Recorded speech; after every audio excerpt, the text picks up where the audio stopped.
Hello friends, good morning. My name is Akash Sanjay. I am a coordinator at Karunyakara Institute of Dalit Knowledge and PhD scholar at Delhi University. Karunyakara Institute of Dalit Knowledge is founded by Professor Dr. Leela Karunyakara sir, and his idea behind this institution to provide an academic space for doctors and social scientists who are engaged in the field of Dalit studies. Professor Karunyakara Institute of Dalit Knowledge started this lecture series. Is a part of a journey which we started on 14th of April of Dr. Babasaheb Ambedkar's Jayanti on 2025. Today, Karunyakara Institute of Dalit Knowledge going to deliver his 54th lecture, and this lecture is based on the Annihilation of Caste, and Professor Dr. Leela Karunyakara are going to deliver and chair the session. So, before start the lecture, I like to introduce and welcome Professor Dr. Leela Karunyakara. Professor Dr. Leela Karunyakara sir is a distinguished academician, former Vice Chancellor, and the visionary founder of Karunyakara Institute of Dalit Knowledge. A deeply accomplished scholar, he holds a PhD from the prestigious Jawaharlal Nehru University, JNU, New Delhi, and has authored the seminal work History of Dalit Identity and Modernization of Buddhism. Throughout his career, Dr. Karunyakara sir has been a innovator in higher education and social advocacy. He began his teaching journey as an assistant professor in the School of Ambedkar Studies at Babasaheb Ambedkar University, BBAU, a central university, Lucknow, where he permanently enriched the curriculum by introducing the pioneer Dalit history course in the MA History program. A staunch champion of institutional equality, he was instrumental in the implementing a 50% reservation policy for SC/ST students in BBAU admissions, and he further strengthened student and faculty representation by founding the Ambedkar University Dalit Student Union in 2000 and the Babasaheb Ambedkar Central University SC/ST Teachers Association in 2006. Later, he brought his extensive expertise to Mahatma Gandhi Antarashtriya Hindi Vishwavidyalaya, serving with a distinction as a director cum professor at Babasaheb Ambedkar Sidhu Kanun Murmu Center for Dalit and Tribal Studies as a dean of a school and ultimately the vice chancellor of the university. So I welcome Dr. Leela Karunyakara sir for today's lecture. Professor Dr. Leela Karunyakara sir going to deliver today's 54th lecture on KIDK on Annihilation of Caste and is section 15. So I request sir to please lecture. At the outset, I appreciate Mr. Akash Khobragade having KIDK background with our cultural colors, Dalit cultural colors, blue and white.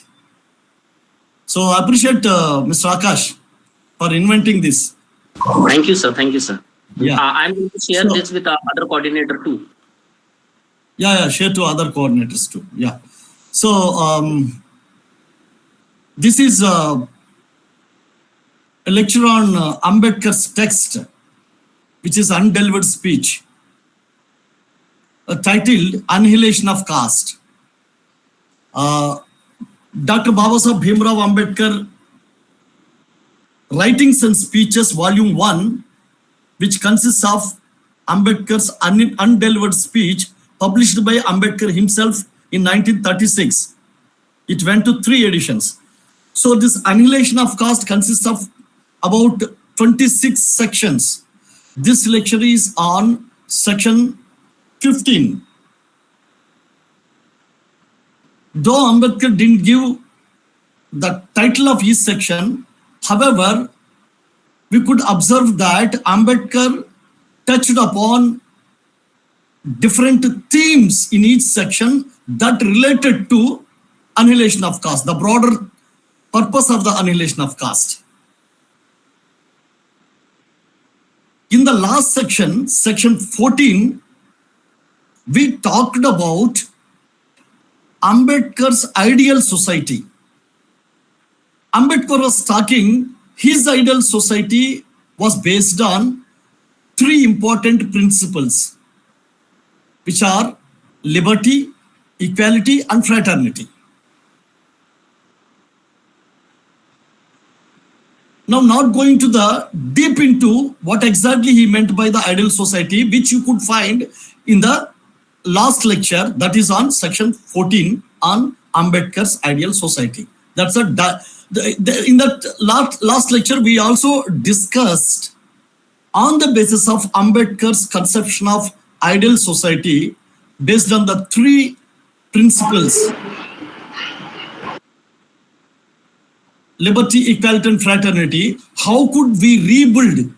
How could we reconstruct a Dalit society based on the three principles: liberty, equality, and fraternity? That's what I discussed.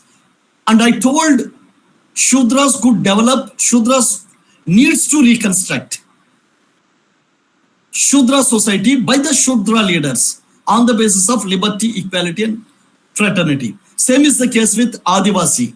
Adivasi leadership needs to reconstruct their society based on the principles of liberty, equality, and fraternity. Why I say this? Because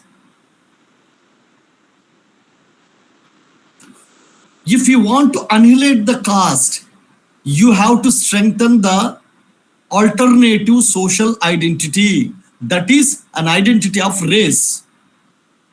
Dalit, Adivasi, Shudra, these are all identity of races. These are all not identity of caste. Remember this first point.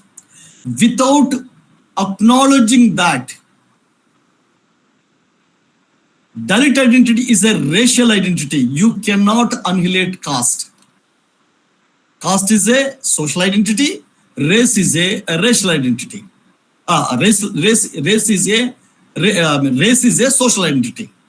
Caste is a social identity as well as race is a social identity.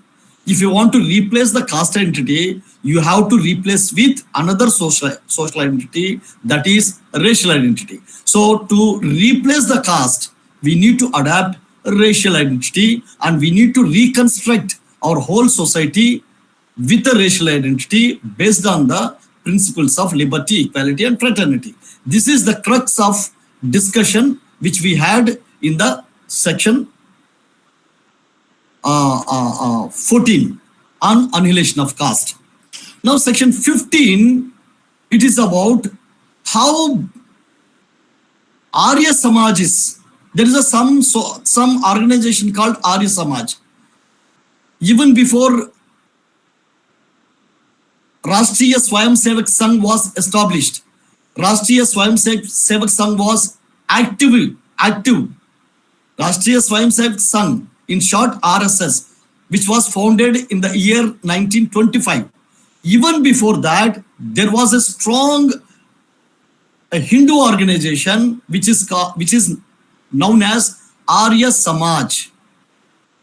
Dayananda Saraswati might have heard. He propagated this Arya Samaj. He was a founder of Arya Samaj. Of course, when Ambedkar was alive, that time RSS was a small organization which has not that much of presence. That time only Hindu Mahasabha was a very strong Hindu organization. Hindu Mahasabha was led by Savarkar, V.D. Savarkar. Vinayak Damodar Savarkar, V.D. Savarkar, his full name is. He founded Hindu Mahasabha. Before that, there was Arya Samaj founded by Dayananda Saraswati. Hindu Mahasabha was, of course, it was talking about Hindutva, but political that thing. Here Ambedkar, to annihilate the caste, here in this section 15, Ambedkar was exclusively talking about only Arya Samaj. Ambedkar says that there is another model of ideal society propagated by Arya Samajis, the followers of Arya Samaj. Look, when you read Annihilation of Caste of Ambedkar, though it was written in 1936, even today it is very much relevant. As long as you apply that Ambedkar's Annihilation of Caste of 1936 to the context of 2026, then only it is relevant.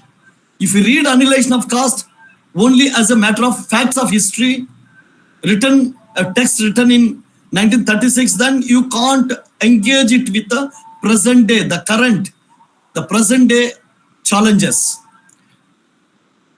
You need to understand, you need to relocate, you need to recontextualize Ambedkar's Annihilation of Caste of 1936 to the present day challenges in 2026. So when Ambedkar touched upon the ideal society propagated by Arya Samajis, how he was countering these people. Today Arya Samaj is not that much of effective organization. Many people even don't know that there is something called Arya Samaj. Today the strongest organization is RSS. But when you look at the history of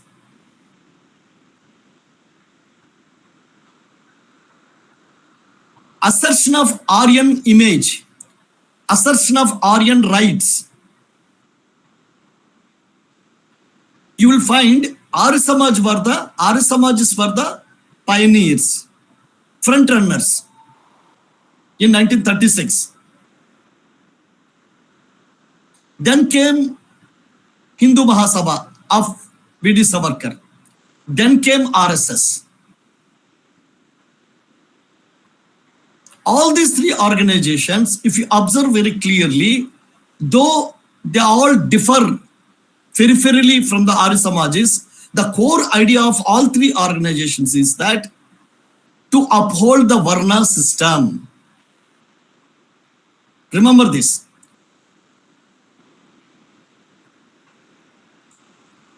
Though Arya Samaj,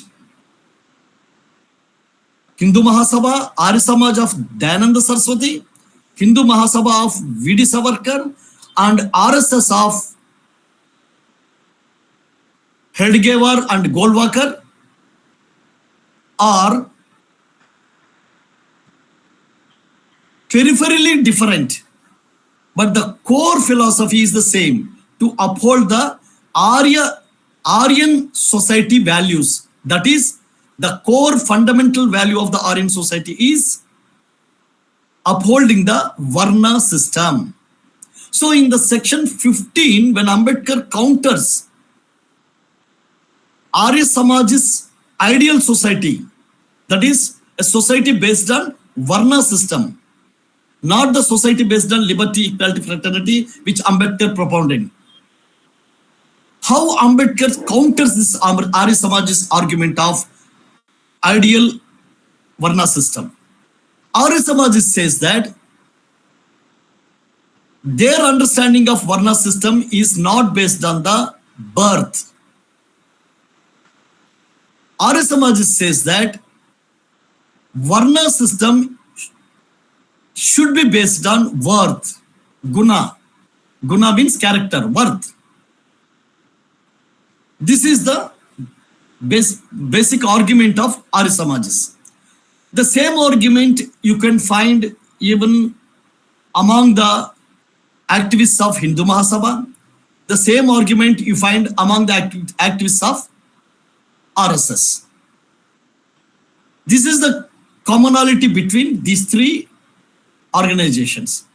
Though Hindu Mahasabha takes primarily their identity as Hindu, though RSS takes primarily their identity as a Hindu, Arya Samajis don't take the identity Hindu. Because Arya Samajis says that the word Hindu is not a Sanskrit word. That's true also. All historians also say this, that the word Hindu is not a Sanskrit word. Hence, the word Hindu actually coined by the Arabian merchants. When they encountered a people near Sindhu river, then Arabians coined a word, instead of calling them Sindhu, they called a Hindu. So Hindu is primarily, though it is born out of Sindhu, it is a misspelt actually. The Sindhu is a misspelt by Arabian merchant as a Hindu. The word Hindu actually, it's an Arabian word. It's an Arabic word. Since it's an Arabic word, Arya Samaj says that we are Sanatan Dharmi. We are the followers of Sanatan Dharma. Our dharma is based in only Vedas, and in Veda there is no word called Hindu, and Hindu is the Arabic term. It is given by the Arabian Muslims. Hence, we don't want to call ourselves Hindu. This is the position of the Arya Samajis. Hence, Arya Samajis call themselves as Arya. They want to make whole India as a Aryan India. Very interestingly, today there is no Arya Samaj dominant as a dominant. Today, Arya Samaj is no more existing as a dominant organization. However, the philosophy of Arya Samaj is the core philosophy of even RSS. Though RSS take Hindu as a primary identity, not Arya as a primary identity. But however, the core philosophy of RSS is same as the Arya Samaj. That restoring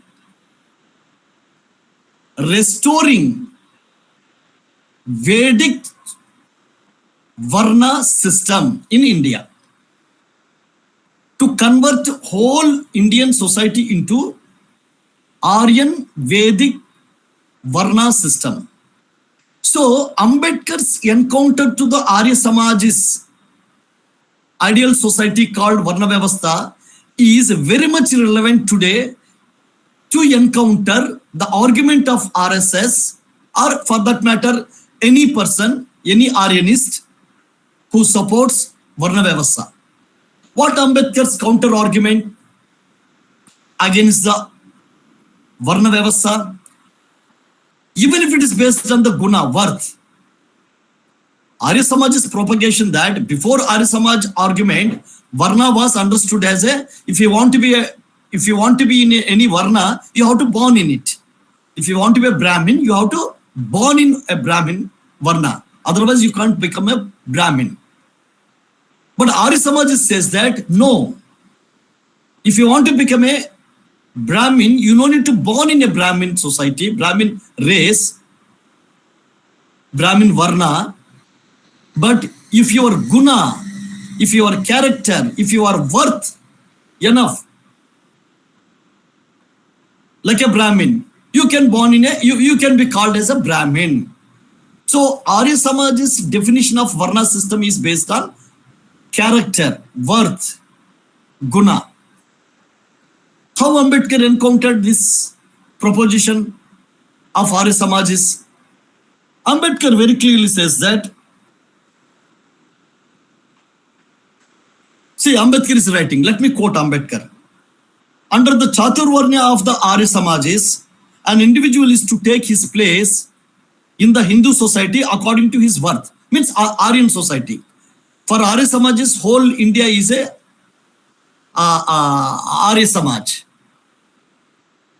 Same is like RSS. RSS want to make whole India into Shaka, RSS Shaka.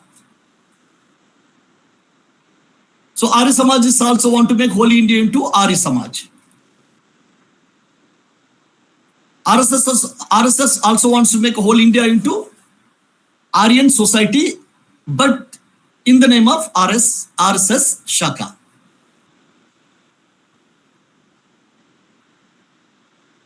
Arya Samaj also says that Varna Vyavastha is based on karma, guna. That is based on karma, means not on birth, not on janma, but on karma, means duty, the character, the person's worth, ability. The same argument RSS also floats. If you talk with any RSS person, what is your understand? What kind of Varna Vyavastha you want? RSS says that yes, we want to establish Varna Vyavastha in this country. Our Varna Vyavastha is not based on the birth. Anybody can be even Shudra can be a Brahmin. It based on his guna, means karma. RSS also says, though Ambedkar is not compared RSS with the Arya Samaj in section 14, section 15, why I am comparing? Because when Ambedkar was writing this section 15 of referring to the Arya Samajas, RSS was not a dominant organization. But today it is. In 2026, RSS is a highly dominant organization, highly influential organization. Hence, we have to understand Ambedkar counter to the Arya Samajas in the context of how to counter RSS argument of Varna in 2026. Because RSS philosophy of Varna Vyavastha is same as the Arya Samaj's philosophy of Varna Vyavastha. Only simple thing, Arya Samajis takes Arya as a primary identity, whereas RSS takes Hindu as a primary identity. But the content is same, the philosophy is same, that Arya Samajis also want to convert whole India into Aryan society, and RSS also wants to convert the whole India into Aryan society. That's their philosophy. Because of that reason, we need to understand Ambedkar counter to Arya Samajis in the context of countering to RSS perception of Varna system. So now, how do we could counter when the Aryanists, I call both Arya Samajas and RSS people or Hindu Mahasabha people, all of them as Aryanists. Why I say Aryanists? Though they differ with their identities. Arya Samaj's primary identity Arya, Hindu Mahasabha primary identity is a Hindu, and RSS primary identity is a Hindu. However, the common thread that connects all these three people is Aryan philosophy, that Varna philosophy. Because of that reason, I want to call all these varieties of people based on their common philosophy. I would like to call them Aryanists, because the ultimate aim of these three organizations is to convert India into Aryan society. Though RSS call it Hindu society, the philosophical aim of RSS, Hindu Mahasabha and Arya Samaj is to convert India into Aryan society. Culturally, to convert socially, culturally and religiously also, to convert into Aryan society. Now, not going to deep into what exactly this conversion and what that religious conversion, cultural conversion, social conversion into Aryan religion, Aryan culture, Aryan society. I don't want to go into those discussion in this lecture. Sticking to the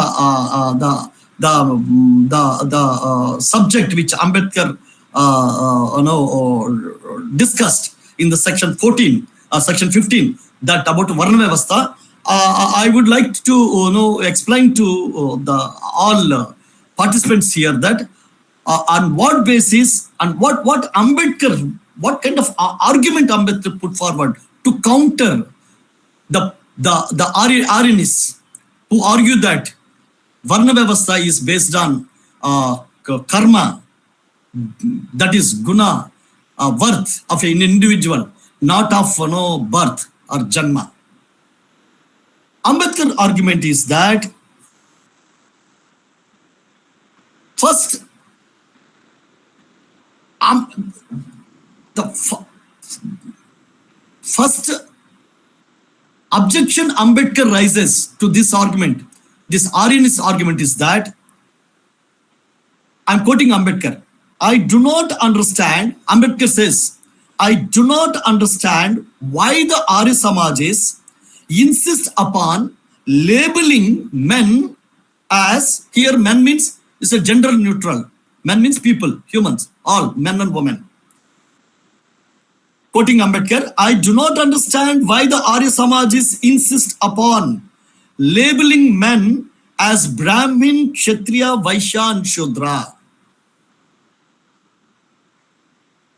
Ambedkar questions it. Generally, this Aryans, what they argue? They argue that, you see, we don't believe in, caste is based on birth, but Varna is not based on birth. Varna is based on the worth. That is your karma. If your karma is like a Brahmin, you are a Brahmin. It is your character that decides. It is your duty that decides. If you are a learned person, you are a Brahmin. If you are a soldier, you are a Kshatriya. If you are a businessman, merchant, trader, you are a Vaishya. You are a servant, you are a Shudra. It is all based on your occupation, your ability. So you become educated, then you will become a Brahmin. What's the problem in Varna system? This is the argument put forward by the Arya Samajist, Hindu Mahasabha people, as well as RSS people. So Ambedkar's counter to the Arya Samajist very much is a counter to the RSS also. So Ambedkar's first objection to these people is that I don't understand why the Arya Samajists insist upon labeling men as Brahmin, Kshatriya, Vaishya and Shudra. Ambedkar says again, a learned man would be honored without his being labeled as a Brahmin. A soldier would be respected without his being designated a Kshatriya. Ambedkar saying that. Why? Why do you want to say a learned man only a Brahmin label? Why do you want to say soldier as a Kshatriya only? Why do you want to use these labels, Brahmin, Kshatriya?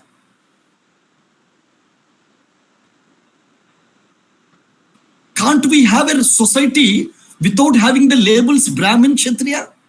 Even if it is an identity based on worth, if it is an identity based on karma, worth, ability of an individual, why should we call that person, a learned person, a Brahmin? Why should we call a soldier Kshatriya? Why can't we call them a learned man as a learned man? Learned man is a learned man. A soldier as a soldier.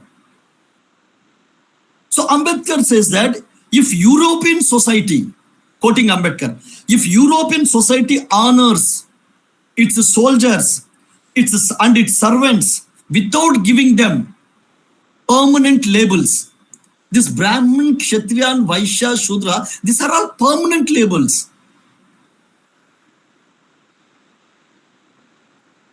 You can't call a person after becoming a learned person a Brahmin, and if his son is not a learned person, he is not a Brahmin. You can't call. Or one time a person if he is involving in a soldier activities, is a soldier, he is a Kshatriya. If he is not involving in a soldier activities, it's very difficult to differentiate. Today, many Rajputs are not soldiers. Still, they claim that they are the Kshatriyas. How many Marathas are involved in soldier business, soldier duty? Not many. Still, Marathas claim that they are Kshatriyas. Some Shudras also, like Yadavs and Kurmis, claim that they are Kshatriya. This is a problem. That's why Ambedkar said that why can't we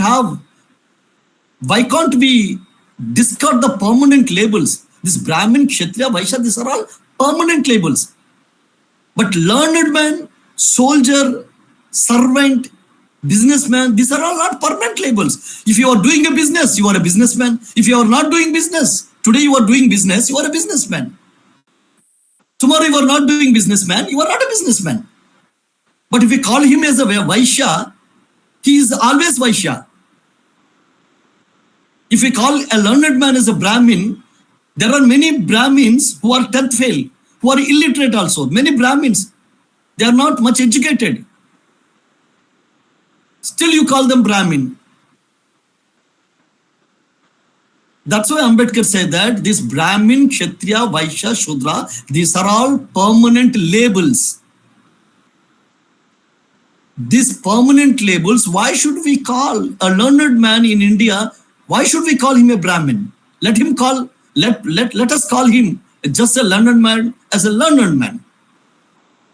A soldier as a soldier. A businessman is a businessman. A servant as a servant. Because today a servant, tomorrow he can become a learned man.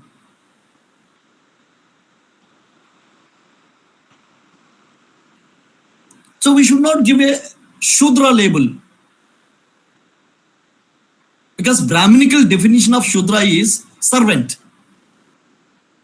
Though historically it's not true, but Brahminical definition of Shudra is servant. Anyhow, how the Shudra identity was born, how it became servant, defined by servant by the Brahminical intellectual, that we discuss in some other lecture. Sticking to our discussion on Varna Vyavastha, how to counter, Ambedkar is giving to us a framework how to counter Aryanists. Look, Aryanists are having different organizations. You can find Aryanists in Arya Samaj. At least Arya Samaj people are very vocal, very open. They claim that they are Aryans and they want to convert whole India into Aryan society, into Aryan religion, Aryan society. They want to establish in India. Whole India they want to convert into Aryan society, and Aryan culture they want to convert all Indians into Aryan culture, and they want to convert all Indians into Aryan religion. Aryan Samajas are very clear about it. They are not hiding. But RSS never say directly this. It says that Hindu. Instead of Arya, it uses the term Hindu. But the same Aryan philosophy, RSS propagates in the name of the Hindu. That is the reason Ambedkar's countering the Aryan Samaj's Varna Vyavastha argument very much is relevant even today in 2026. That's what my understanding. So Ambedkar says that if European society honors its soldiers and its servants without giving them permanent labels, why should Hindu society find it difficult to do so is a question which Arya Samajas have not cared to consider. Ambedkar is telling the Arya Samajas, Ambedkar telling the Aryan followers of Aryanism, Ambedkar telling the followers of Aryanism, Ambedkar telling Aryanists, why can't you discard the permanent labels Brahmin, Kshatriya, Vaishya and Shudra? If you say that your system, your ideal society is based on not on birth, your ideal society, if your ideal society is not based on birth, if your ideal society is based on worth, karma, duty, ability, worth of an individual, then let us call that individual, if he is a learned man, let us call him as a learned man. Why should we call him a Brahmin? We should not call. So Ambedkar is totally against calling even a learned person Brahmin. This is, try to understand. Many of Ambedkarites don't have counter argument. When Aryanist says that, no, we don't believe in birth of a person. That's a casteism. We oppose the casteism. We too want to annihilate the caste. Because caste is based on birth. But Varna is not based on birth. Varna is not based on birth. Varna is based on worth. Your karma. If you are a learned person, you become a learned person. So you can be also a Brahmin. All learned persons are Brahmins. These Aryanists are propagating like that. Ambedkar says that why should we call a learned person a Brahmin? Why can't we call him learned person as a learned person? Like in European society. In a whole world, nobody call a learned person as a Brahmin. Why only in Hindu society a learned person should be called a Brahmin? Ambedkar opposes it. He says that learned person should be called only learned person. For example, Dalit society. Let's look at the Dalit society. Forget time being about the Indian society. Look at the Dalit society. My mission is single point mission to reconstruct Dalit society on the basis of the ideals given, principles given by Ambedkar. That is liberty, equality, and fraternity. Fine. That is my ideal society. In my ideal society, in the Dalit society, we have learned people. Learned Dalits are there. Can I call them Brahmins? There are many educated Dalits. There are learned Dalits. Can I call him Brahmin? Can I call Ambedkar as a Brahmin? No. I could call my learned Dalit as a learned person, learned Dalit only, not a Brahmin. Ambedkar opposes it. I can't call Ambedkar as a Brahmin just because he is a learned person. I can't call myself as a Brahmin. I can't call myself as a Brahmin just because I'm a learned person. I'm a professor of the university. I'm holding a doctorate degree. I'm a professor of the university. I'm a learned person. I don't want to call myself a Brahmin. Even Ambedkar opposed it. So I call myself as a learned person. If I want to identify myself with my race, I proudly identify with my race. My race is Dalit race. So why should we identify ourselves with Aryan races? Brahmin is an identity of Aryan race. Whether you call it Brahmin is based on birth or Brahmin is based on birth, it doesn't matter to Dalit. Let the Aryan society decides it to call themselves. Within Aryan society, there are three races: Brahmin, Kshatriya, Vaishya. Shudra is not Aryan. Shudra is a Dravidian, but in Aryan society, because Shudras adopted Aryan culture. Shudras, the Dravidians, after conversion to the Aryan culture, they became a Shudra. Dravidians, Shudras are converted Dravidians. Shudras are Dravidians who converted to the Aryan culture.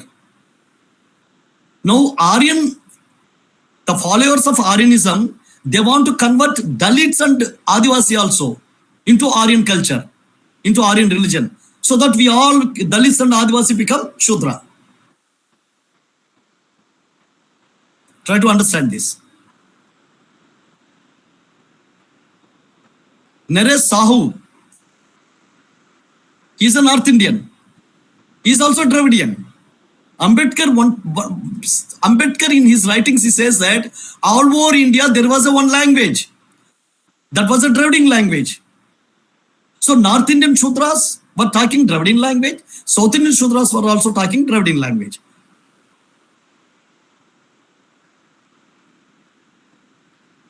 So Naresh Sahu belonged to Teli community from Madhya Pradesh. He was also Shudra, but converted to Aryan culture, Aryan religion, and located himself, his community, in the Aryan social system. That's why he is a Shudra. So only there are three races within the Aryan society originally: Brahmin, Kshatriya, Vaishya. If any Brahmin want to call Vaishya as a Brahmin just because of Vaishya is a learned, it is free. It is free to a Brahmin to decide that. But it is nothing to do with the Dalit. Dalit society is not a part of the Aryan society. Dalit race is not a part of Aryan race. Dalit society doesn't want to become Aryan by culture. Dalit society doesn't want to embrace Aryan. Dalit society doesn't want to be converted to Aryan culture.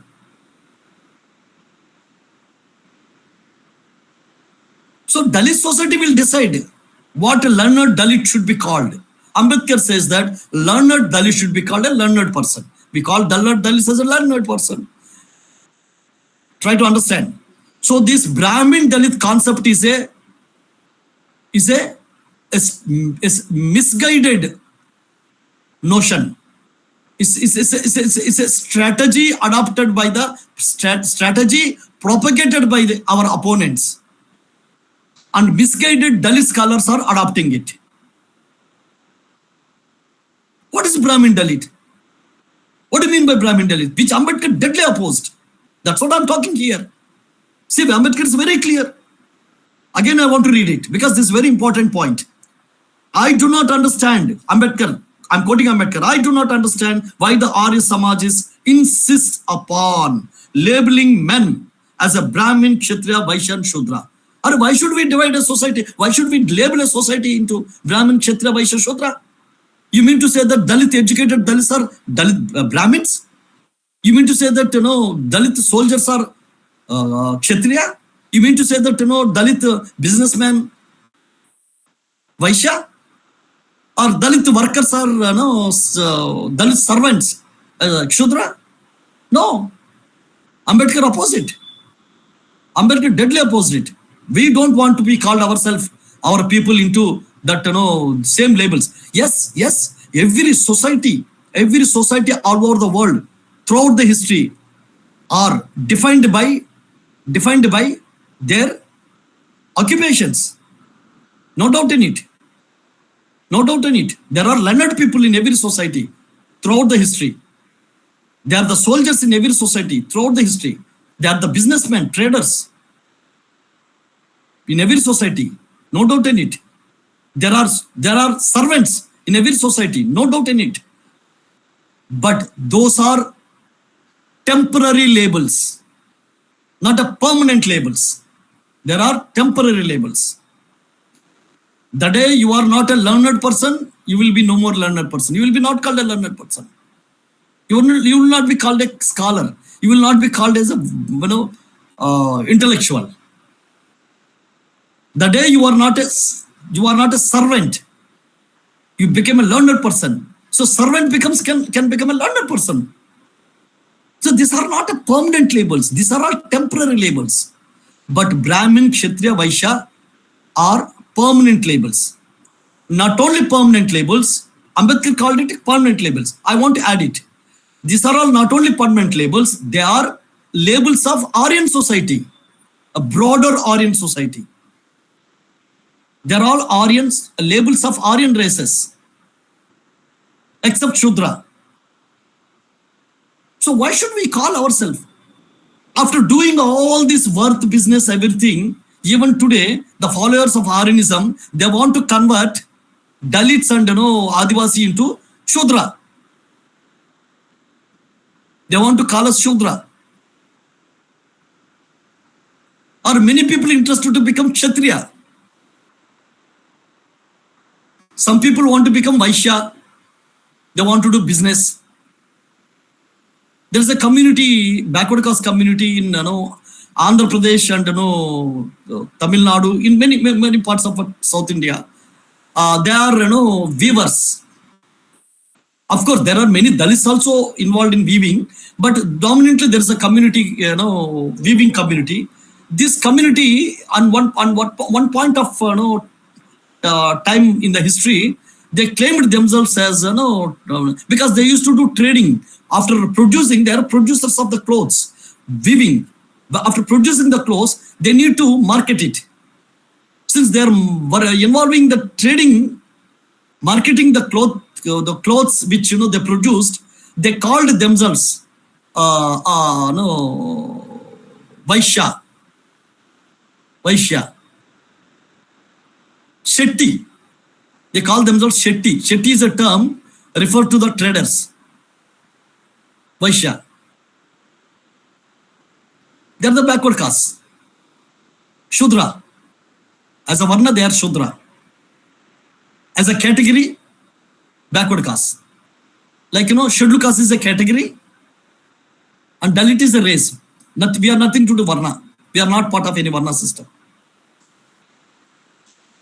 So don't confuse with the category, don't confuse with the caste, don't confuse with the race. There is a lot of confusion. People use these terms, exchanging.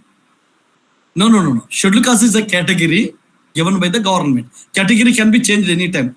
The day Mahar, Shamar are removed from the scheduled caste list, they will be not having any category. They will become general category. Like today, scheduled caste Christians are no more scheduled caste. So they have become general caste. Dalit Christians, no more scheduled caste. They have become general caste. The same way, there is people are going to court. Already case is filed long back. If that case is finalized, the argument is that Chamar and Mahars are taking away a lot of reservation. They should be removed from the scheduled caste list. And since it's a politically very, very, what is that? Very dangerous, agenda. So nobody is, doing, taking, really no political party interested to remove Chamars or Mahars from the scheduled caste. But there is another, strategy adopted. How to remove, how to reduce this. See, if you can't remove socially, you can remove by class. Because who could speak? Who could speak in a society? If you want to speak in a society, you have to be a middle class. Not just because of Chamar Mahar, you can speak. You have to become a middle class Dalit. I mean to say that middle class Chamar, middle class Mahar. So how to, since middle class Chamars, middle class Mahars only talking, or middle class Mala, middle class Madiga are talking, how to remove this middle class Mala, middle class Madiga, middle class Chamar, middle class Mahar from the list of scheduled castes. So the strategy is that creamy layer. Introduce the creamy layer in the scheduled caste, they will be removed.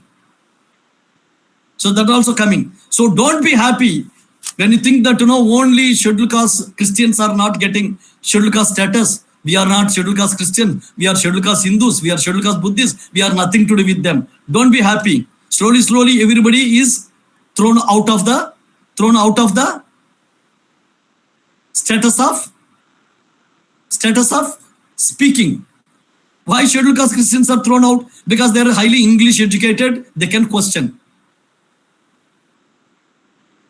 They cannot be, scheduled caste Buddhists cannot be thrown out on the basis of religion. Because it's already given to them, scheduled caste reservation. So how to they exclude this scheduled caste Buddhists also? Creamy layer. Mahar will be there, Chamar will be there, but creamy layer will be there. So scheduled caste Christians gone, those who can raise the question because they are highly educated. Scheduled caste Buddhists, scheduled caste Buddhists also gone because creamy layer. Highly educated means you are having the income. That's the meaning. Without income, you cannot be highly educated. And those are the people who can question the system, the Varna system. Here I am talking about the Varna system. We are the people who can question the Varna system. So that we are removed. In the name of the income, in the name of the religion. That is why I am telling you why it is all happening very easily. Very easily it's happening. Why? Because once when Kailaji issue happened in Maharashtra, Mahars were, that was a Mahar family. There was no Chamar response from Uttar Pradesh or North India. Chamars were not at all responded much to the atrocity committed by the racist on a Mahar family in the Kailaji village in Maharashtra. It was not a national issue. It was not a much national issue those days. Neither Mala Madiga responded against it from Andhra Pradesh, nor Chamar or any other community. It was not a national issue. It was exclusively a Mahar issue. Primarily, it was a Mahar issue. Why it was so? Because Dalit identity was not that much of a dominant identity. Of course, Dalit identity was very much identified, acknowledged in the academic circles. But in the society and politically, it was not dominant identity. Bahujan was a dominant identity. Dalit was not a dominant identity. Because of that reason, what happened? There was no, since you don't have a dominant identity, social identity, you don't have a society. And society was divided into castes. That's why Chamar not responded. Chamar community not responded to the Kerala issue. They looked at that issue as an issue of the Mahar. Same is the case when any Chamar was killed or any atrocities on Chamar in Uttar Pradesh. Mahars never responded before a few years back, because there was no strong Dalit identity. Dalits didn't own, Chamars didn't own the Dalit identity. Mahars didn't own the Dalit identity. That's why there is a disconnection. That is an issue to do with the Chamars. And we are not Chamar, we are Mahar. So why should we respond? That's why Mahars not responded. And Mala Madhgas never responded because we are South Indians. Who is this Chamar? Who is Mahar? We don't know anybody. Aliens.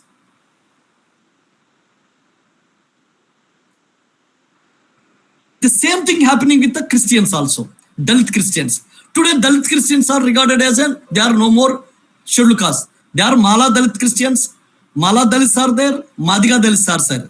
They are by caste, they are Dalits. By caste they are scheduled caste. But by religion they are not scheduled caste. Very interesting. Ambedkar nowhere argued in his book Annihilation of Caste. If you convert it into Christianity, your caste will, you can annihilate caste. Ambedkar never argued. But today, very interestingly, many people are arguing that if you convert to Christianity, your caste will be, you can annihilate the caste. But in practically, it's not happening. If really it's happening, then Ambedkar would have considered that option long back. Ambedkar embraced Buddhism not because it annihilates the caste, but because he wants religious liberation. He wants religious liberty to the Dalits. That's the reason. Because religion cannot annihilate the caste. Caste is not a religious identity. It's a social identity. Again, I'm arguing this. Anyhow, now coming back, why it's happening? Why today, like earlier, today Chamars are responding to any attack on Mahars. Not because of, there is a relation between Chamar and Mahar, but because both Chamar and Mahar are owning the identity Dalit. Today, any attack is there on Chamars in North India, whole India responded. Mala Madhika from South India responded. If any attack is there on Malas and Madhikas, Chamar and Mahars also respond from North. Why? Because we are all owning one identity, that is Dalit identity. That Dalit identity makes us to respond emotionally any atrocity on us. If Mayawati became chief minister, whole India, all over India, all Dalits, they embraced Mayawati because they looked at Mayawati as a Dalit leader, not as a Chamar leader. Had Mayawati become a chief minister some 50 years back, only Chamars would have been embraced her. Because today Dalit identity is that. But still, Dalit identity it is not a foundational identity. We need to strengthen it. Now look at the same thing happening. What happened between that distance, social, emotional distance. Social distance creates emotional distance. That is the reason Mahar and Chamar are unable to connect with each other. Today, same thing happening with the Buddhist Dalits and Christian Dalits, Hindu Dalits and Christian Dalits and Buddhist Dalits. If any atrocity happened on Buddhist Dalits, Hindu Dalits are unable to connect emotionally with the Buddhist Dalits. If any atrocity is happening on the Christian Dalits, Hindu Dalits and Buddhist Dalits are unable to connect with the Christian Dalits emotionally because there is no social cement to bond them. That is the reason today when scheduled caste Christians are not given reservation of scheduled caste, there is no support from the Dalit Buddhists and Dalit Hindus because there is no social bondage.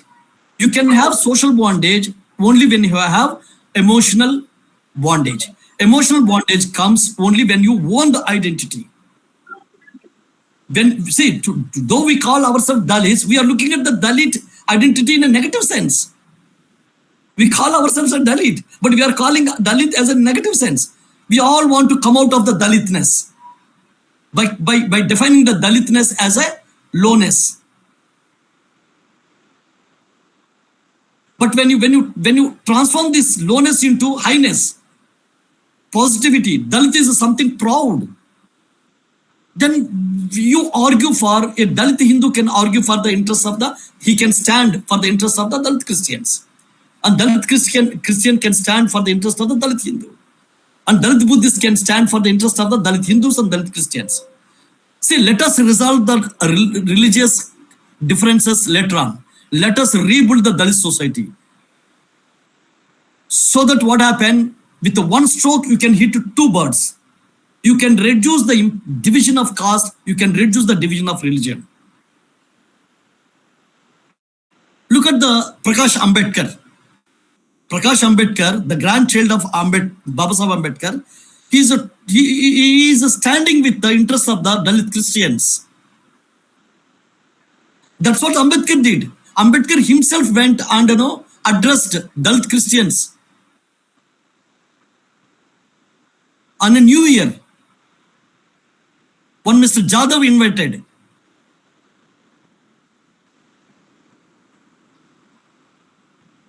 It was a Methodist church, totally dominated by the Mahar Christians. Ambedkar addressed them. There, Ambedkar told that two historical persons influenced him a lot. Two historical persons influenced his thought. One is Buddha, another one is Jesus. This is what Ambedkar said. It's not I am quoting. Go and refer to the book. What's his name? What is that book? Ambedkar Life and Mission. Dhananjay Keer. Dhananjay Keer's book, Life and Mission. There Dhananjay quotes it. And Dhananjay Keer is a Brahmin who wrote Ambedkar's biography, who met Ambedkar. So don't mistake it. Problem with Ambedkarites, problem with us is that we read less about Ambedkar. We are more political than the academic, scholarly. A society which has no intellectual caste is a society bound to fail. We need to create our Dalit society by creating intellectual class. And this intellectual class should not be called Brahmin. This intellectual class should be called intellectual class. It's a Dalit intellectual class. So now going to the Ambedkar, next what Ambedkar says. See, this is very short, section, very short. If I just read Ambedkar, within 3-4 minutes, Ambedkar whole argument will be over. So I am trying to explain it more and more so that it can go into not only your conscious mind, it can go into your subconscious mind. Because unless the arguments enter into the subconscious mind, you can't remember it. If I am telling just as a for a few minutes and going to another topic, then what will happen? Your conscious mind will can't remember after one day. After 24 hours, your conscious mind will not remember much. So if I want to take social psychology into account, I have to argue the same point again and again, so that 1 hour this lecture will be more effective on your mind, and it could impact your personality. Anyhow, now coming back to the issue of Varna Vyavastha, how Ambedkar countered the people who are talking that Varna Vyavastha is based on worth, not on birth. However, Ambedkar says if it is based on birth, why it should be called as a learner person, a Brahmin? It should not be called a learner person, Brahmin. It should be called only learner person. A soldier should not be called a Kshatriya. He should be called only soldier. A businessman should not be called a Vaishya. He should be called only Vaishya. He should be called only businessman. He should not be called a Vaishya. A servant should not be called a Shudra. He should be called only servant, because this Brahmin, Kshatriya, Vaishya, Shudra labels are permanent labels. These permanent labels should not be used. It should be discarded. Only temporary labels like learned person, soldier, businessman, servant, like in European society, we should use. Then what the Aryan says, What the followers of Aryanism says? No, no, no, no, no, no. European society is a foreign society. European society is a Western culture. It is our Indian culture. My dear friend, why you are saying that your Aryan culture is the only Indian culture? That is the question Ambedkar raising here. The fundamental question Ambedkar raising here, that you should not call all learned people Brahmin, because your Aryan culture is not the only Indian culture. And in history, there is nothing called four walls. Geographical boundaries keep on changing. People are keep on migrating. Cultures do impact on different societies. So you can't say that just because of it, the Western culture, it is, our Aryan culture is the only Indian culture you adopt. No, you can't say. There are many Brahmins migrated to America. They are happily settling there. Why are they going to America then? They should be here. And majority of the, if at all any community that migrated mostly to America, it is a Brahmin community. And first people who converted to any religion is the Brahmins. First people who converted to Islam is a Brahmin. Brahmins were the first people, community that many Brahmins converted to Islam before other people converted to that. Christianity. Brahmins were the first community, many Brahmins were the first converts to Christianity. Or wherever you find some power, you are converting, you are migrating. That's what history says. But you tell Dalits that our Shudras, Aryan religion is the Indian religion, Aryan culture is the Indian culture, Aryan society is the Indian society. How it possible? It can't. So that's what Ambedkar says, that don't call learned person a Brahmin. Call a learned person as a learned person like a European society. He's clearly writing. If European society honors its soldiers and servants without giving them permanent labels, why should Hindu society find it difficult? Why should Hindu society find it difficult to do so is a question. Quote of Ambedkar, which Arya Samajis have not cared to consider. Even RSS is not cared to consider. The followers of Aryanism, even today, they are not caring what Ambedkar question raised, the question raised by Ambedkar. Again, I'm quoting Ambedkar. There is another objection. This is another objection, Ambedkar. This is the first objection which Ambedkar made to the argument that, Varna Vyavastha is based on birth.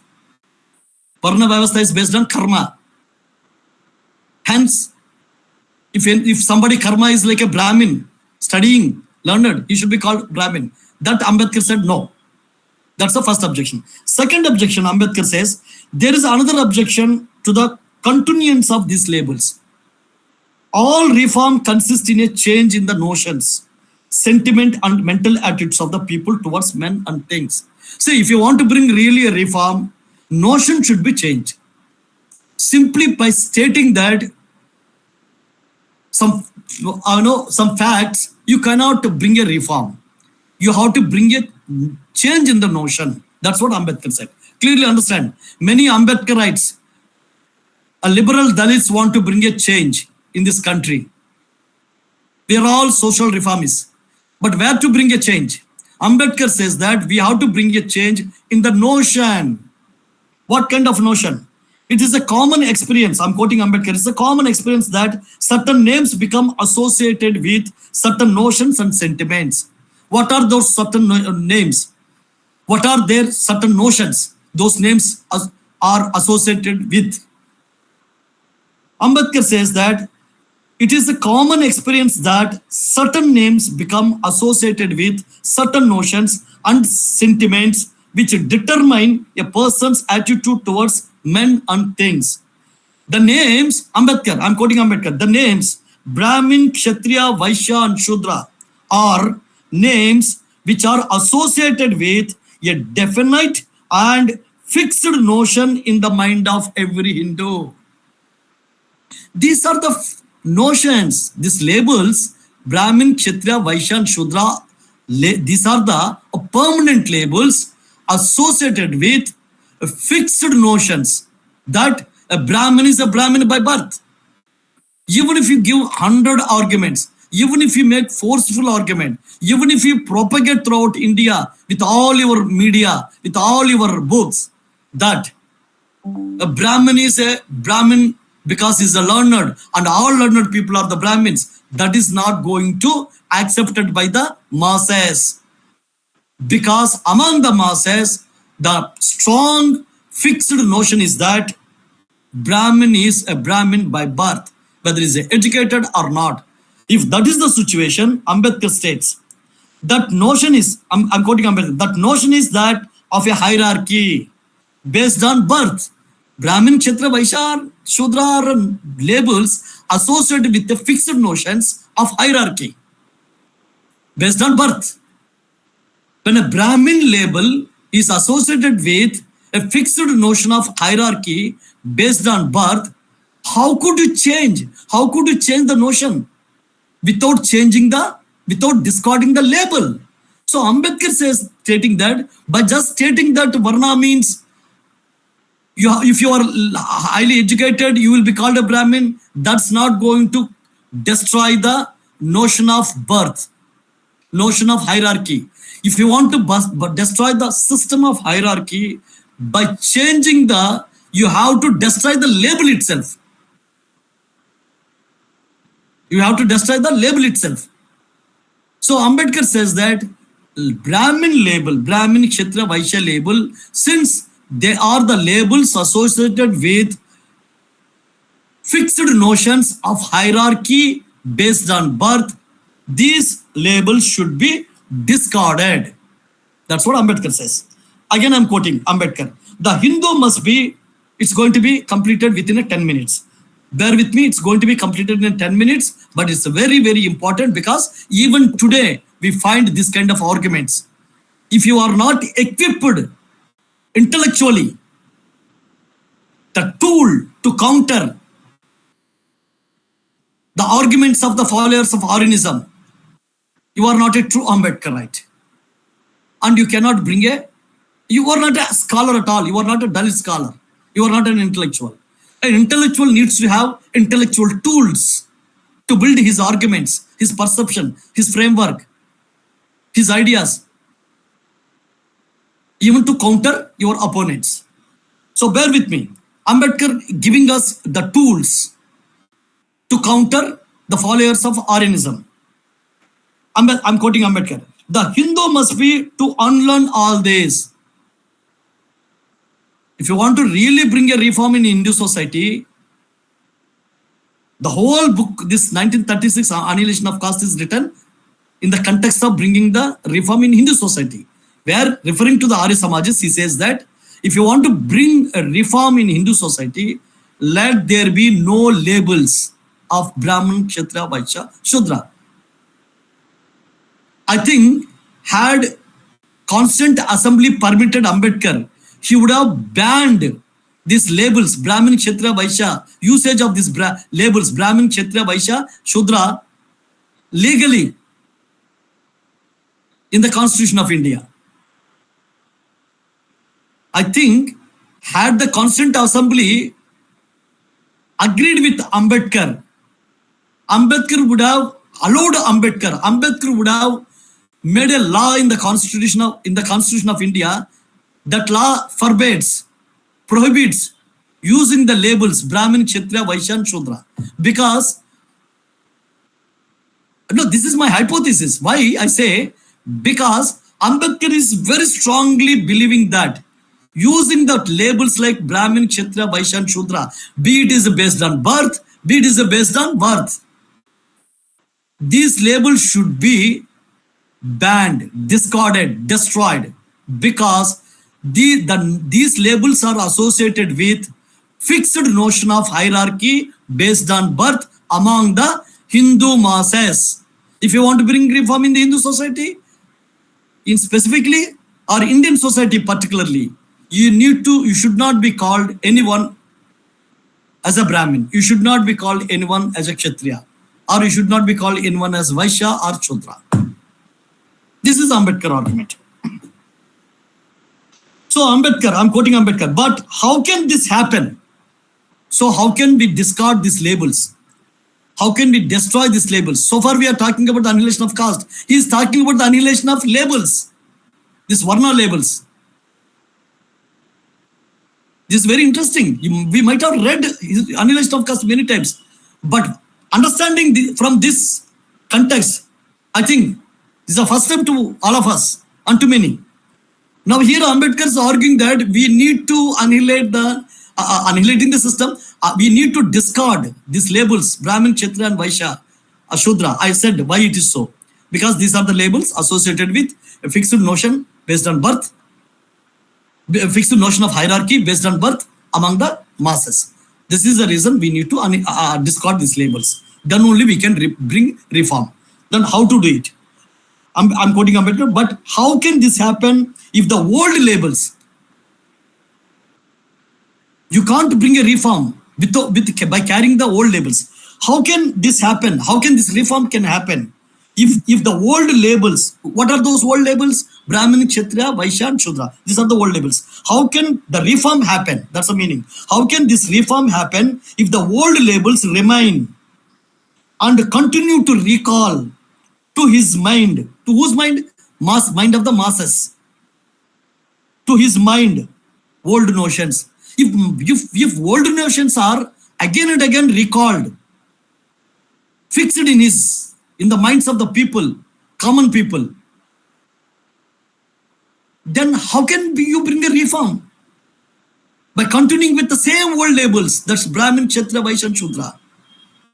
So the most emphatically Ambedkar arguing is here that annihilation of caste means annihilating the labels Brahmin, Kshatriya, Vaishya and Shudra. This is the meaning. So Ambedkar, I'm quoting again. A few lines only a few lines only left. Ambedkar again. Now I'm quoting Ambedkar. If new notions are to be included, see, when you don't want old labels, then you have to replace the old labels with the new labels.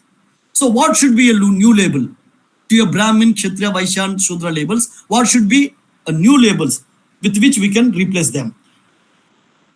If new notions are to be inculcated, new notions means a man's worth is not based on his birth, man's worth is based on his worth only.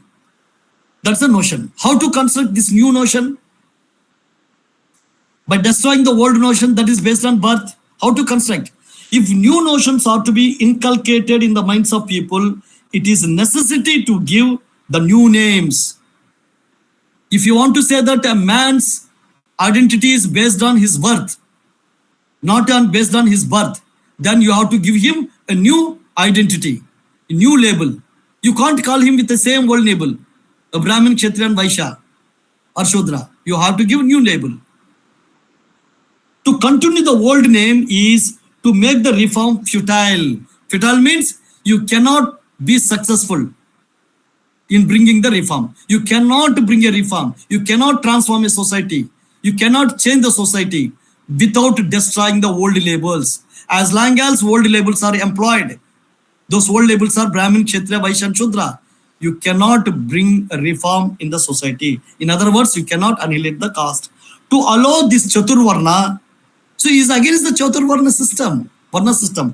To allow this Chaturvarna means 4 Varnas. So to allow this Chaturvarna based on worth to be designated by such a stinking tables. He calls stinking labels. Look, the term he is using. To allow this Chaturvarna based on worth to be designated by such stinking labels. Stinking means very foul smell, bad smell. Stinking labels. What are the stinking labels? Ambedkar using the term stinking labels. He is calling stinking labels of Brahmin, Kshatriya, Vaishya and Shudra. He is terming these labels Brahmin, Kshatriya, Vaishya as stinking labels. So Ambedkar says, to allow this Chaturvarna based on worth to be designated by such stinking labels of Brahmin, Kshatriya, Vaishya, Shudra, indicative of social divisions based on birth is a snare, it's a trap. Snare means trap. If you are saying that Chaturvarna is based on only birth, not based on birth, it is based on karma only. By educating yourself, you can become a Brahmin. It is a trap. Ambedkar says it's a trap. Hence, Ambedkar says we should discard these labels. And Dalit society, it's not the duty of Dalit society to tell the Brahmin to discard Brahmin label. He's not going to discard. He's privileged with that label. It's not the duty of Dalit society to tell the Rajputs or anyone, Kshatriyas, to tell them that to discard the Kshatriya label. That they are not going to gain. Why? Because they are privileged having that label. The same is the case with Vaishyas. Shudras, of course, they can discard. But the history says that Shudra is defined by the Aryanis in negative sense. Otherwise, originally Shudra term is nothing to do with the servant. Anyhow, I'll go into that discussion in some other time when we talk about the history of the Shudras. Now, before the Dalit race, what is the mission? What is the mission? Ambedkar that time talking about this annihilation of labels, annihilation of caste in the context of Varna Vyavastha. He opposed calling anybody as a Brahmin. So the first thing is that don't employ the term Brahmin Dalit or Dalit Brahmin. Never ever associate your identity, Dalit identity, with the Brahmin identity. It is a snare. The Ambedkar said, no, trap. It's a trap. It's a trap. We are falling into it, calling ourselves Brahmin Dalits or Dalit Brahmins. Or if any Dalit is not working for the Dalit community, you call them that he's a Dalit backstabber. Today there are many people, they get elected by some party and they backstab their leader and they backstab their voters. They ditch them and go and join to some other political party. Do you call them as a Brahmin politicians? Tell me. You don't. So why are you calling up Dalits who are ditching the Dalit community, who are destroying the Dalit interests for their own selfish interests? In which society there are not fraud people? In which society there are no ditchers, backstabbers? Every society has. There are many Brahmins. They don't stand with the Brahmin community. They don't stand with the interests of the Brahmins. Could you call them that Dalit Brahmins?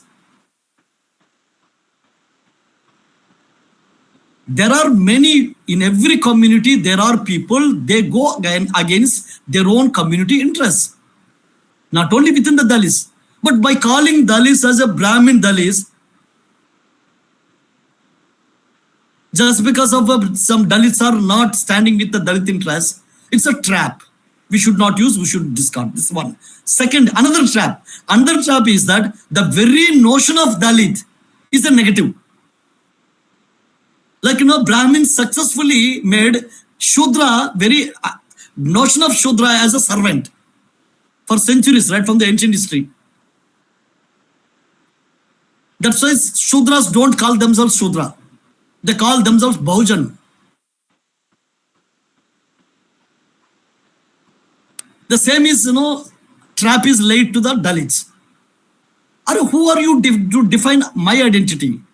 And we Dalits, again, we fall into the same trap. We are falling into two traps. One is calling our own Dalits Brahmin Dalits and defining our Dalit. What is definition given by the followers of Aryanism? Why can't we have a courage to define Dalit identity in terms of positive meaning? Why can't we do it? That's what we are doing. That's what I am doing. So our mission is today to, why all this exercise we are doing, not only intellectualize ourselves, the intellectual tools given by Ambedkar, we want to adapt those intellectual tools. That's why we are talking about Ambedkar. We are talking about lectures on Ambedkar texts particularly. So after intellectualizing ourselves, after adopting the Ambedkar tools, what we have to do being an intellectual? We are creating Dalit intellectual class, because construction of so if you want to construct a building, you need a map, you need an engineer, architect you need. Architect you need. Then you need a maestri, the person who can lead the labor, workers to construct. You need the tools. Same way, if you want to construct a society, who will construct society? Who are the architects of the society? Intellectual class. Intellectual class. It is the intellectual class that construct the society. It is the civil engineer who construct a building. It is the social engineer who construct a society. So we are social engineers. We are intellectuals. We need to construct our Dalit society based on Ambedkar's principles of liberty, equality, and fraternity. We have to accept that our Dalit society, as on date, consisting of like a mini India, there are many castes.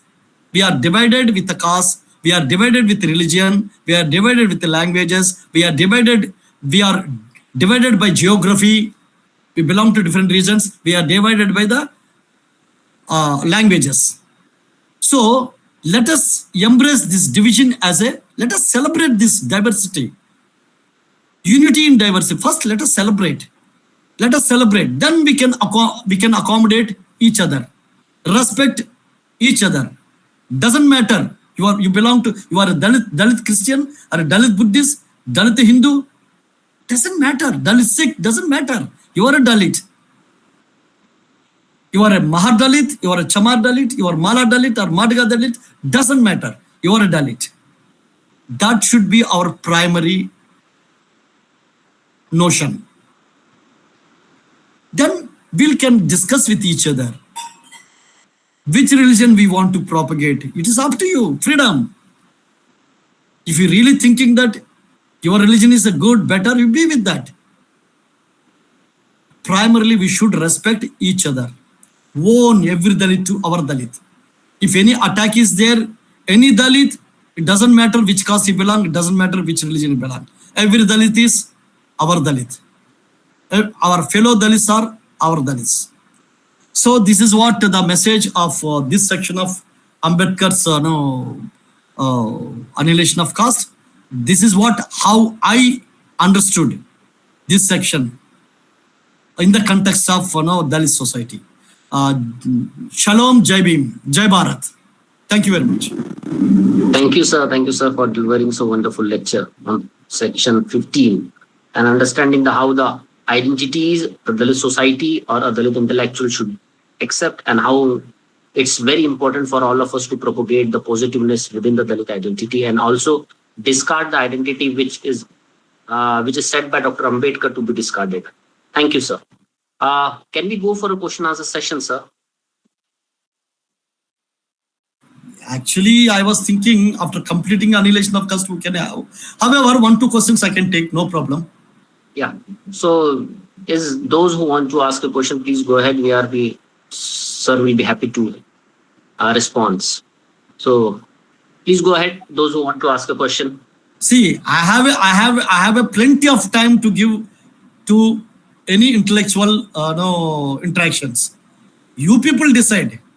So I have no time limit for this purpose. My life mission is this: intellectually how to construct the Dalit society. So since it's my life mission, I am ready to give the time. I don't have any problem to even address 10 questions, 20 questions. But you people decide.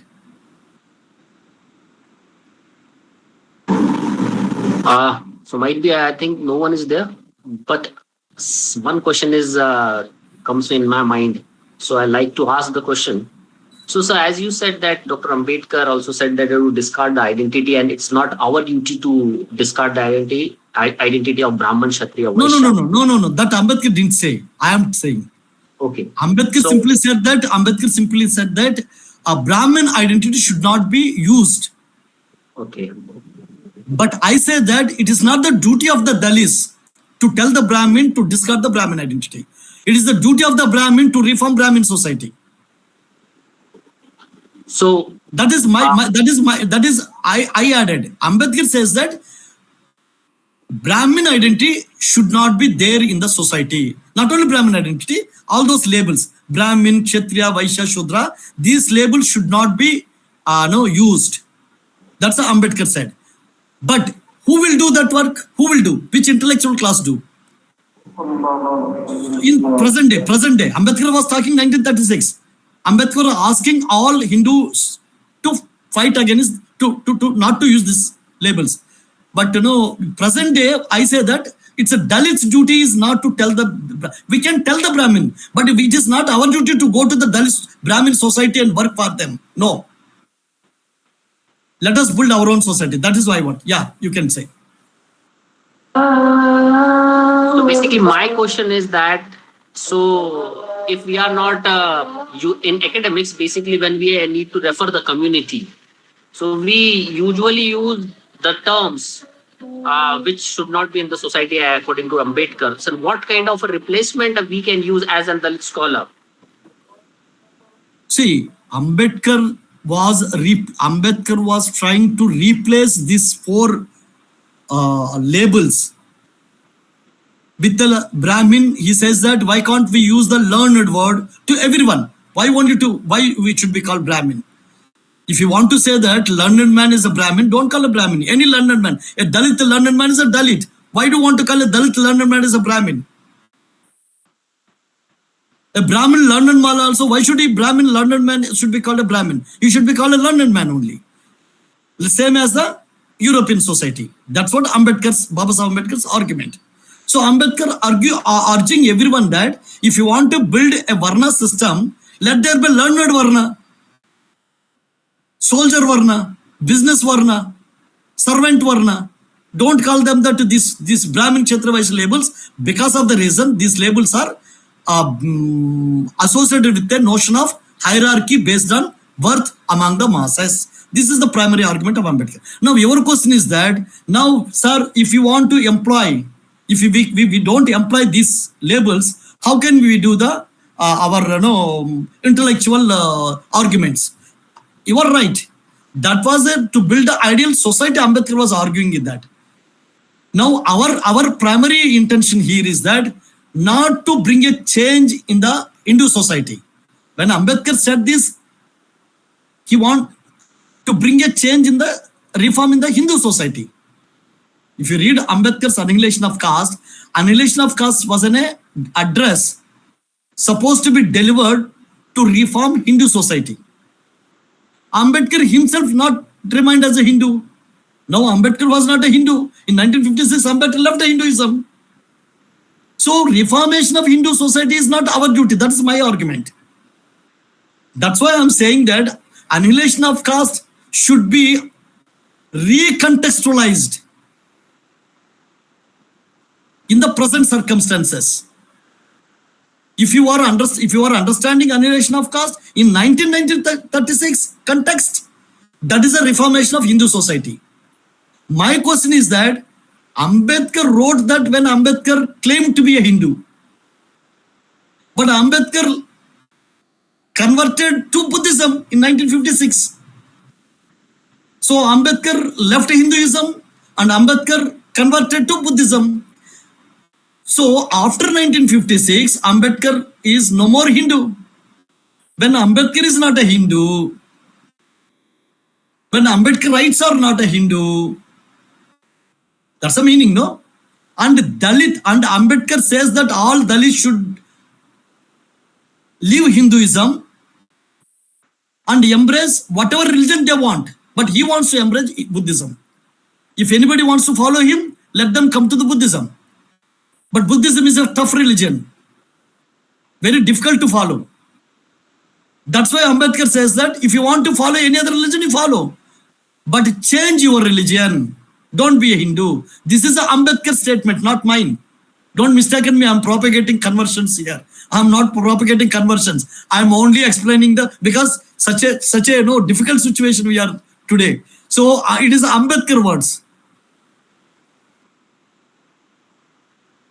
If Ambedkar converted to Buddhism today, I don't know what would have happened. Anyhow, so see, Kanshiram was also, Manavar Kanshiram wanted to convert to Buddhism with 1 crore people. I could see many people who are very near to Bahujan Samaj Party leadership. There are many people. My humble request to you people that please request Ganji Mayawati to fulfill the dream of Manavar Kanshiram. It is a dream of Manavar Kanshiram to convert to Buddhism with 1 crore people. My humble request to Honorable Ganji Mayawati ji to fulfill the dream of Manavar Kanshiram by embracing Buddhism with 1 crore people. I am sure many people will join her from all over India. It's not only Chamar.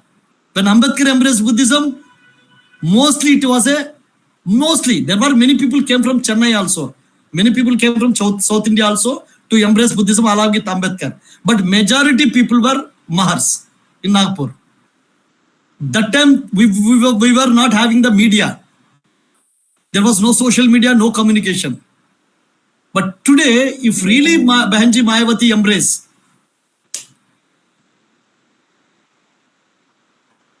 Buddhism with 1 crore people, she not only fulfilling the dream of Manavar Kanshiram, she is taking the Ambedkar's religious mission more forward. So my humble request is that people please start some movement like this, so that that echo, that voice of Kanshiram mission, embrace Buddhism. Kanshiram mission, embrace Buddhism with 1 crore. Kanshiram mission, embrace Buddhism with 1 crore. Like that, some beautiful Hindi slogan you people make. Create. Slowly it should echo. In Hindi, goonj. Let it echo so that it can reach to the Banji Mayawati, so that it can impact over her mind. She could do it.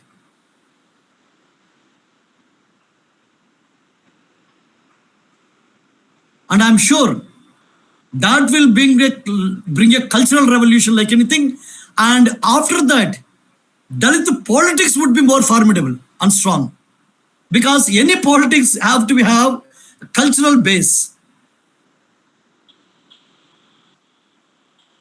So that is the only way. Anyhow, coming to your question, Akash, I didn't answer in a real sense. What need to be, why I'm talking this, it is not our duty to discard these labels. Ambedkar talked all these things when he was a Hindu. He was no more a Hindu. Then what we have to do, we have to understand the annihilation of caste, not in the context of Hindu society. We should understand in the context of Buddhist society, if it is a religious society you are trying to build. You are trying to build the social. Actually, he was talking about, though he used the term Hindu society, he was using the term Hindu society in the context of society in social sense. So we need to construct our own Dalit society. We should not use these labels, Brahmin, Kshatriya, Vaishya, Shudra, for the Dalits. You understand my point? The answer to your question is that when you apply the whole annihilation of caste, Ambedkar's argument, within the context of Dalit society, within the context of reforming the Dalit society, here you replace the Hindu society with the Dalit society. Then you can understand.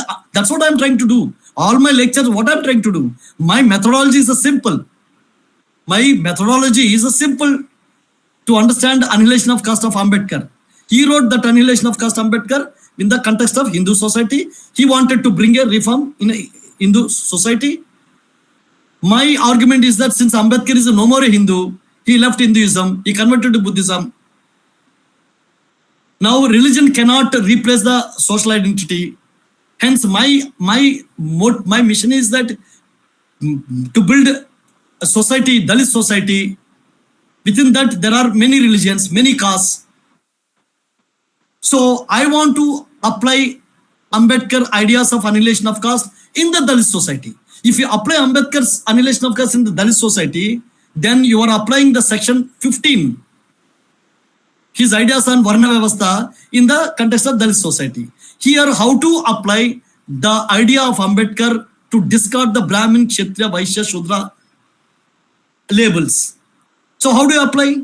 My answer is that don't call Dalit as a Dalit Brahmin. This is the way, how do you discard it? So it is not your duty here to Brahmins to discard the Brahmin identity. It is your duty to tell the Dalits to discard the Brahmin identity. Don't call yourself a Brahmin, even if you are educated. Don't call yourself a Kshatriya, even if you are a soldier. Don't call yourself a Vaishya, even if you are a businessman. Don't call yourself a Shudra, even if you are a servant. This is how we can understand annihilation of caste of Ambedkar. Otherwise, it is like, you are talking about annihilation of Ambedkar, annihilation of caste of Ambedkar in 1936. Don't go back. We are forward-thinking people. We always look forward, look ahead. And there will be no difference between you and other people who call that let's go back to Vedas or let's go back to Buddha time. Neither go back to Buddha time nor go back to Veda time. If 10 minutes you don't have electricity, you can't survive. Then how can you go back? 10 minutes, if there is no electricity, you cannot survive. Sweating is there. TV is not there. Phone charging is not there. You can't survive without 10 minutes of electricity. And you are claiming that you want to go back to Vedas and you want to go back to Buddha time. These are all, this is not the philosophy of, this is not the Dalit philosophy. This is not the Dalit vision.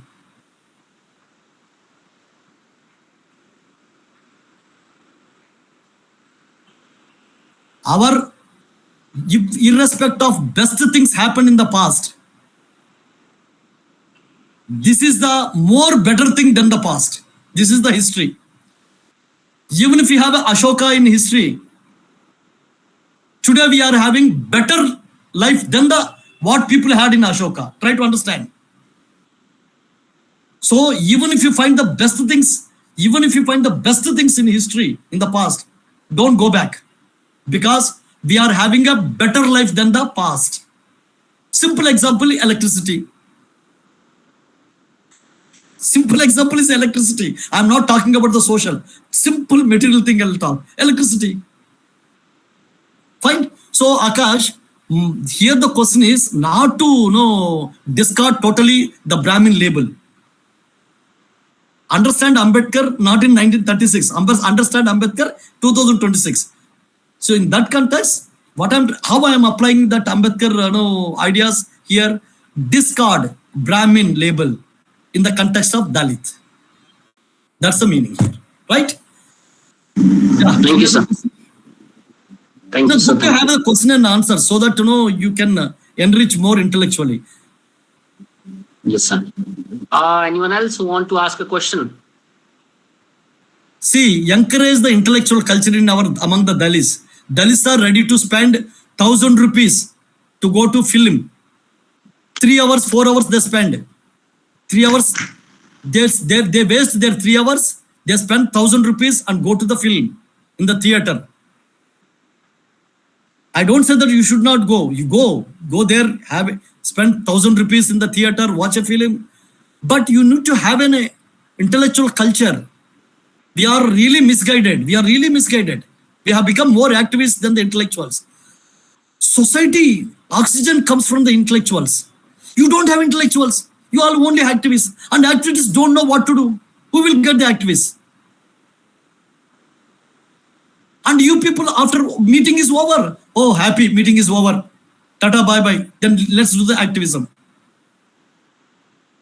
If you are really interested to reconstruct the Dalit society, the first and foremost thing that we have to create, we have to, to rebuild the Dalit society, we have to create a Dalit intellectual class. That's what I'm trying to do. There are many OBCs are here, Shudras are there. Smita Rajurkar is a Shudra. Why she is here? She is here because same method she can apply to her own Shudra society. Why Naresh Sahu is here? Naresh Sahu is here because he is a Shudra. He can apply the same method to build Shudra society. Why Dr. Kiran is here? She is Adivasi. She can apply the same method to rebuild the Adivasi society. To rebuild, what you have to do? First, you have to become intellectual. To become intellectual, you need intellectual tools, which Ambedkar already gave us. That is the whole exercise of these lectures. Bring in more and more people. We need more intellectuals in our society. More and more people. Otherwise, you will be nowhere. What RSS Shaka do? RSS Shaka is doing the same thing. Every pracharak is a RSS intellectual. And you are dreaming here, sitting that, you are going to change the society. Without creating intellectual class, you can't change the society. You have to create intellectual class. I'm very happy to see many Shudras are here. I wish them that by involving these lectures, they can use same Ambedkar method and they can use the methodology which I am applying to the Dalit society to rebuild it. Same thing they can use to rebuild it. Shudra intellectual class. Adivasi intellectual class. Vijay is there. Vijay is an Adivasi, Vijay Kumbre. Without him, our technical work can't happen. He's contributing a lot. Every lecture, Vijay is recording it and uploading it. He's an Adivasi, he's not a Dalit. Why is he contributing that?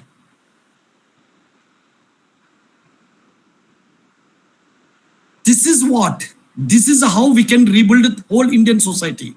To rebuild the whole Indian society, Dalit should first rebuild the Dalit society, Adivasi should rebuild the Adivasi society, Shudra should rebuild the Shudra society. Dalit should not become a leaders of Adivasi or Shudra should not become a leaders of Dalits. We can associate with each other. So the dream is happening here. Dream is happening here. Fine. Any other question or we can wind up? Bring more and more people to these lectures. Bring more and more people.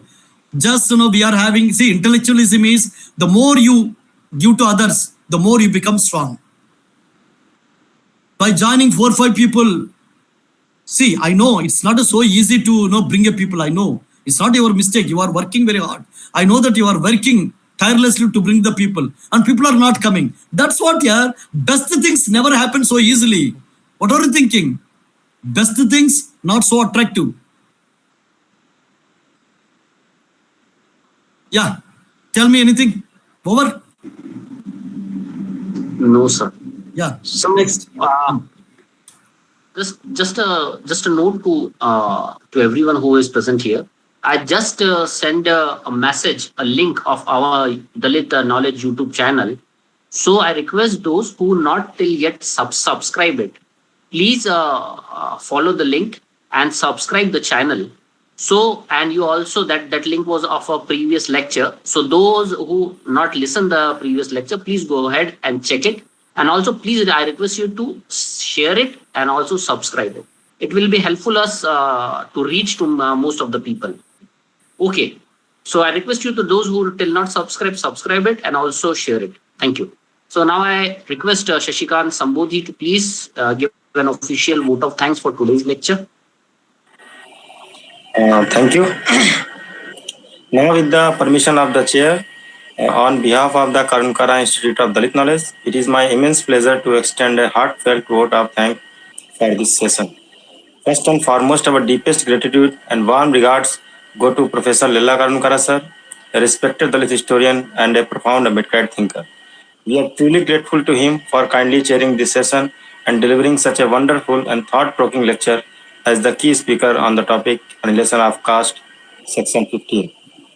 Professor Karunyakara is a former Vice Chancellor of Mahatma Gandhi Antarashtriya Hindi Vishwavidyalaya Wardha and a renowned expert on Dalit affairs and Dr. Ambedkar writings.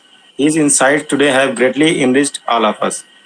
We also extend our sincere thanks to all the participants and attendees who joined us for the 54th online lecture in the KIDK lecture series.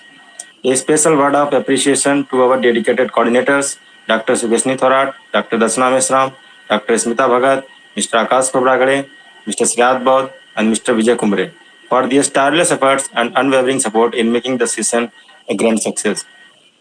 This lecture series, which began on last year on the occasion of Ambedkar Jayanti 2025, continues to be a powerful platform for spreading Dalit knowledge, critical ideas, and new perspective in the field of Dalit studies. Thank you once again to everyone for your active and valuable participation. Before we conclude, please don't forget to subscribe to the Dalit Knowledge YouTube channel, where the recorded session will be uploaded shortly. Jai Hind. The session is over.